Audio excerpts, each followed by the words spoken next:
하나님은 예로부터 나의 왕이시라. 사람에게 구원을 베푸셨나이다.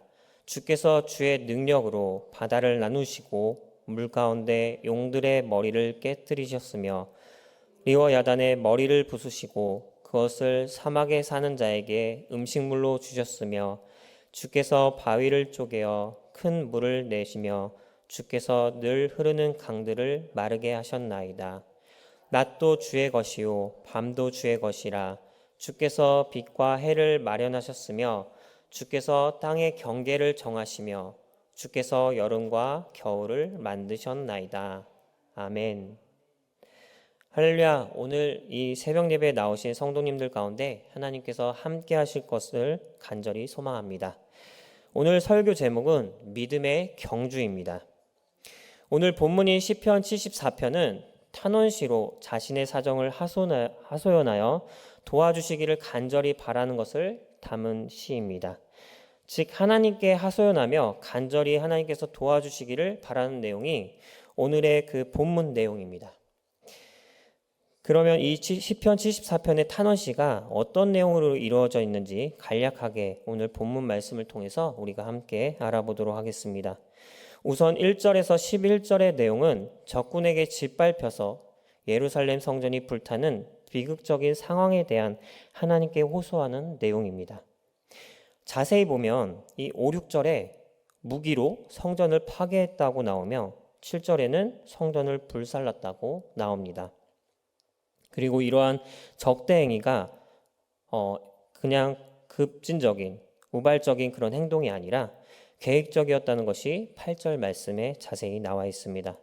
그리고 이러한 현 상황에 대해서 더 암담한 상황이 9절에서 11절까지의 말씀에 나와 있습니다. 9절에서 11절까지의 말씀을 제가 대표로 한번 읽어보도록 하겠습니다.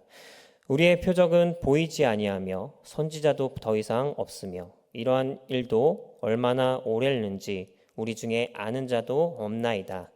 하나님이여 대적이 언제까지 비방하겠으며 원수가 주의 이름을 영원히 능욕하리이까.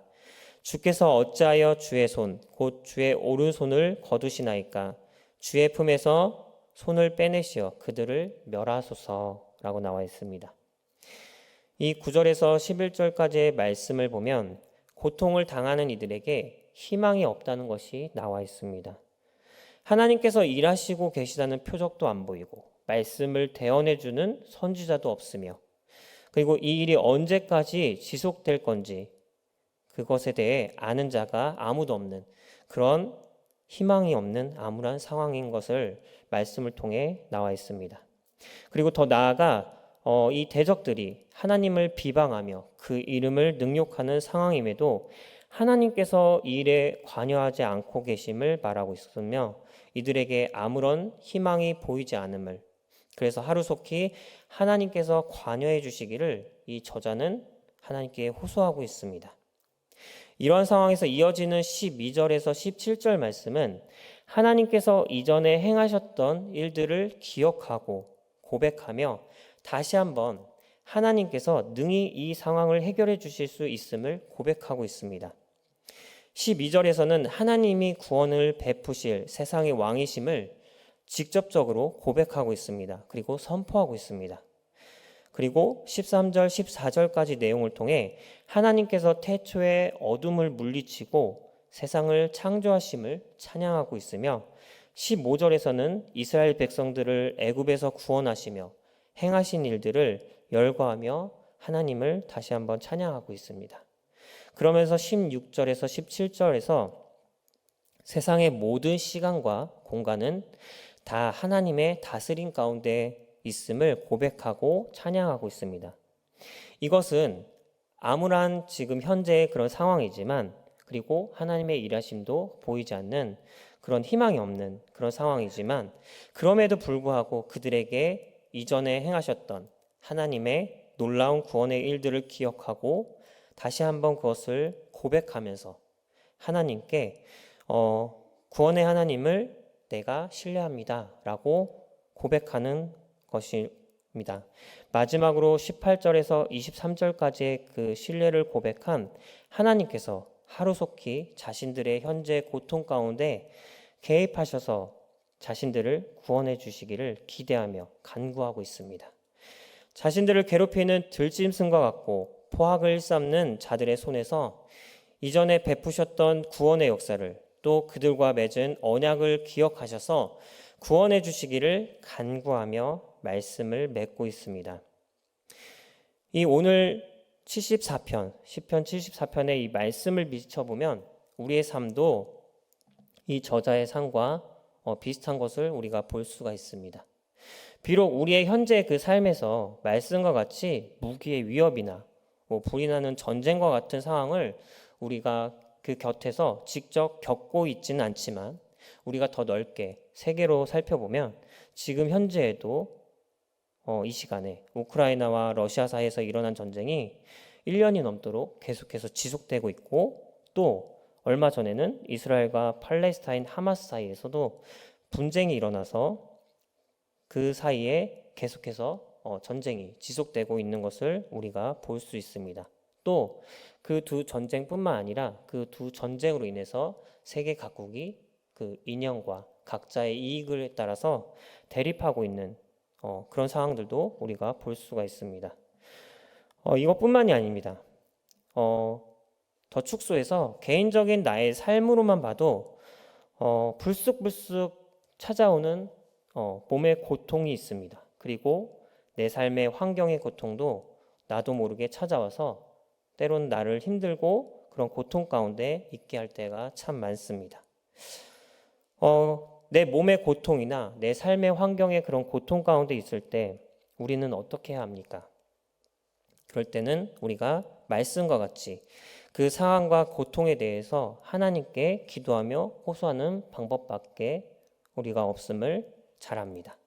그런데 그 호소에 하나님께서 바로 들어주시면 참 감사한 일이지만 때로는 쉽게 변하지 않는 그 상황으로 인해서 그 내 호소에 쉽게 하나님께서 응답하지 않는 그 상황으로 인해서 정말 하나님께서 내 삶 가운데 살아계시며 또 내 삶 가운데 동행하고 계신지 의심이 들 만큼 하나님의 부재가 크게 느껴질 때가 참 많습니다. 그러할 때 여러분들은 어떻게 하십니까? 하나님의 부재가 크게 느껴질 때 우리가 무엇을 할 수 있을까요? 내 삶의 고통과 하나님의 부재로 인해 삶의 방향을 잃어버린 우리가 그러할 때 우리가 어떻게 해야 되며 또 우리가 무엇을 할 수 있을까요? 그런 상황에서 오늘 본문 말씀은 우리에게 해야 할 길을 알려주고 있습니다. 그리고 우리가 나아가야 할 방향을 자세하게 알려주고 있습니다.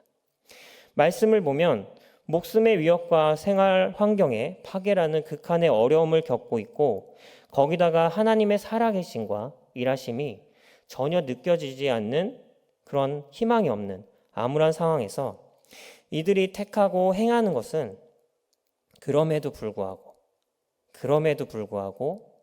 이전에 나에게 베푸셨던 하나님의 구원하심을 기억하고 또 기억하는 것에서 그치는 것이 아니라 그 하나님께서 나에게 베푸셨던 그 은혜를 고백하고 그리고 다시 한번 그 구원의 은혜를 기도로서 간구하는 것입니다. 달리기 종목 중에 마라톤이라는 종목이 있습니다. 다들 많이들 아실 것입니다. 이 마라톤은 42.19km라는 달리기 종목 중에 가장 긴 코스를 달려서 순위를 가리는 종목입니다. 이 마라톤은 가장 긴 코스를 달리는 만큼 지구력과 정신력을 중요하게 여깁니다. 그래서 일반인 분들도 선수가 아닌 일반인 분들도 많이 참여하시는데 완주하기까지 일반인 분들의 평균 기록이 약 4시간에서 5시간 정도 걸린다고 합니다. 그리고 프로 선수들도 이 완주하기까지 약 2시간 10분 정도 내외 기록을 가지고 그 완주를 달성할 만큼 무척이나 힘든 경기가 바로 이 마라톤이라는 경기입니다. 그러다 보니 이 마라톤을 하는 사람들 중에 중간에 포기하는 사람들이 참 많습니다. 그러나 많은 사람들이 중간에 포기하고 싶은 그 마음을 무릅쓰고 그 힘든 고통을 견디고 끝까지 달리는 이유는 보이지는 않지만 결국 달리다 보면 결국엔 그 도달하는 결승점이 보일 거고, 그것을 통과해 완주했을 때 주어지는 성취감과 그 기쁨이 이루 말할 수 없을 정도로 크기 때문에 그들은 포기하지 않고 끝까지 달려나갑니다. 그리고 그 이후에도 다시 한번 계속해서 도전해 나갑니다. 그래서 많은 사람들이 한번 마라톤을 완주하면 그 완주했던 경험을 계속해서 기억하고, 그 경험을 기억하면서 다시 한번 계속해서 도전하고 또 도전하고 또 도전합니다. 우리의 삶도 이 마라톤과 마찬가지라고 생각이 듭니다.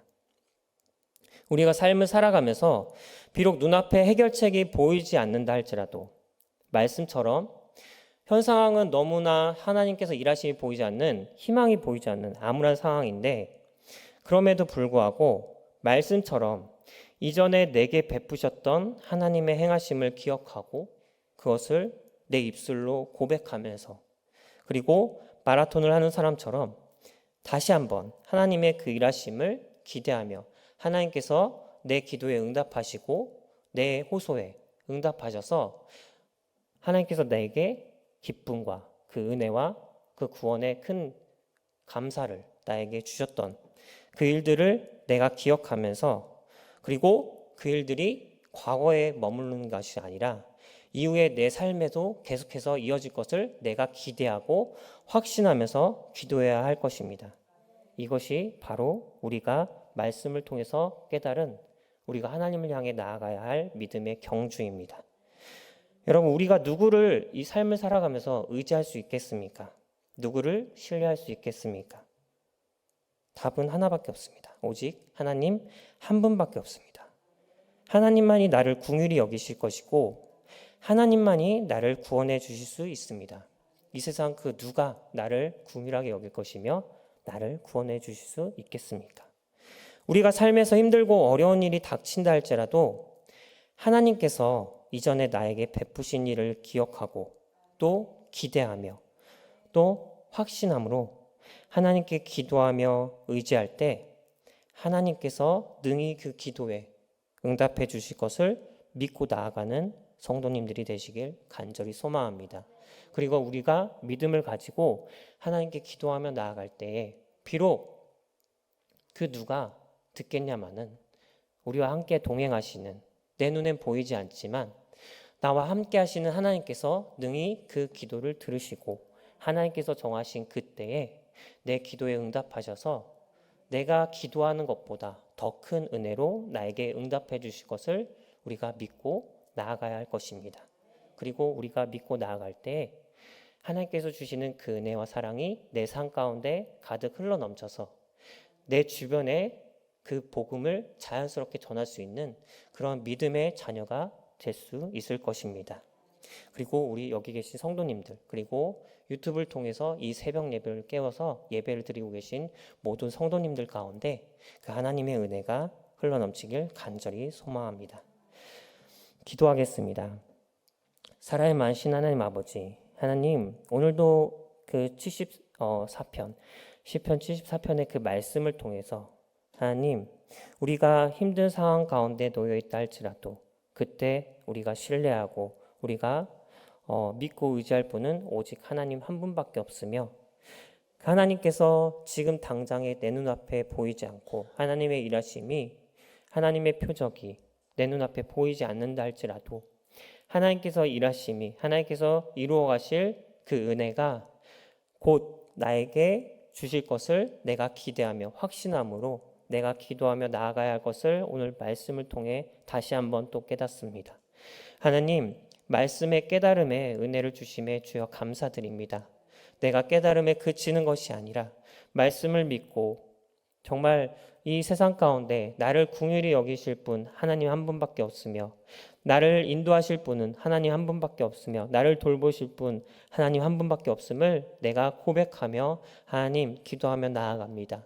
그 가운데 하나님 함께 하셔서 기도 가운데 응답하시고 하나님께서 능히 그 모든 일들 가운데 주관하사 내 기도에 응답하셔서 내가 생각하는 것보다 더 좋은 것으로, 더 좋은 방법으로 하나님께서 내 기도 가운데 응답해 주실 것을 내가 믿습니다.